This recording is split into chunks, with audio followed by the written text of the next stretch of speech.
Blaming others for your problems is a complete waste of time. When you do that, you don't learn anything. You can't grow and you can't mature. Thus, you can't make your life better.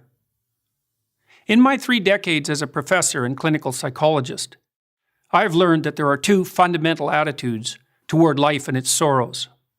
Those with the first attitude blame the world. Those with the second ask what they could do differently.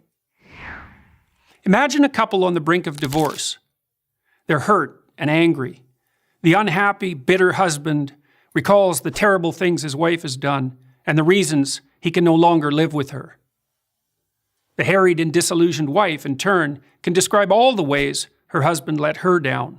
Each has a long list of necessary changes for the other person. Their prospects for reconciliation are grim. Why?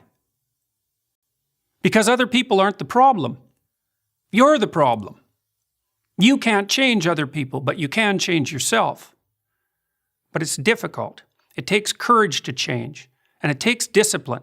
It's much easier and much more gratifying to your basest desires to blame someone else for your misery.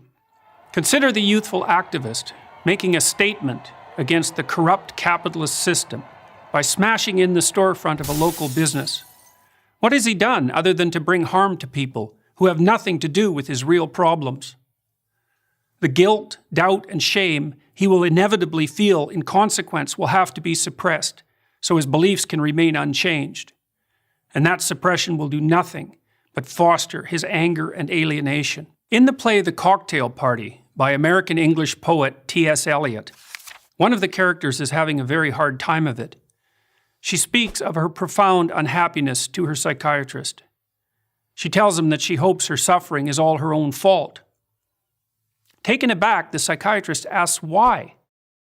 Because, she tells him, if it's her fault, she can do something about it.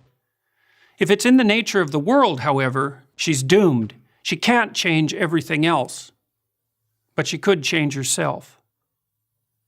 Now, there are people who seem to be consigned to a terrible fate, but most of us aren't.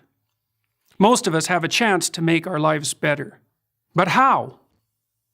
Start small. Ask yourself a few questions. Have you taken full advantage of the opportunities offered to you? Are you working to your fullest capacity at school or at work? Have you, in other words, set your own house in order? If the answer is no, try this.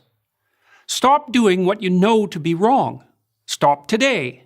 Don't waste time asking how you know that what you're doing is wrong. Inopportune questioning can confuse without enlightening and deflect you from action.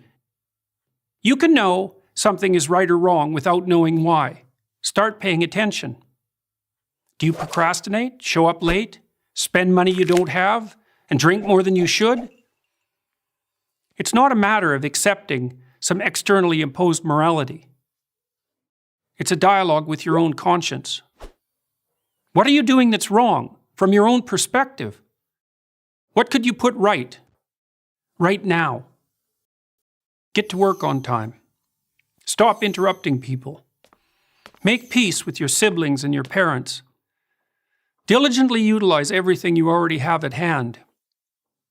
If you do those things, your life will improve. You'll become more peaceful, productive, and desirable.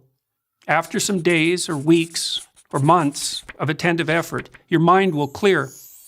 Your life will become less tragic, and you'll become more confident. You'll start seeing right from wrong more clearly.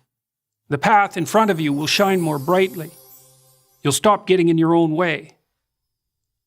Instead of bringing trouble to yourself, your family, and your society, you'll be a positive and reliable force. Your life will still be difficult. You'll still suffer. That's the price of being alive. But maybe you'll become strong enough to accept that burden, and in that fashion, even come to act nobly and with purpose. The proper way to fix the world isn't to fix the world. There's no reason to assume that you're even up to such a task, but you can fix yourself. You'll do no one any harm by doing so.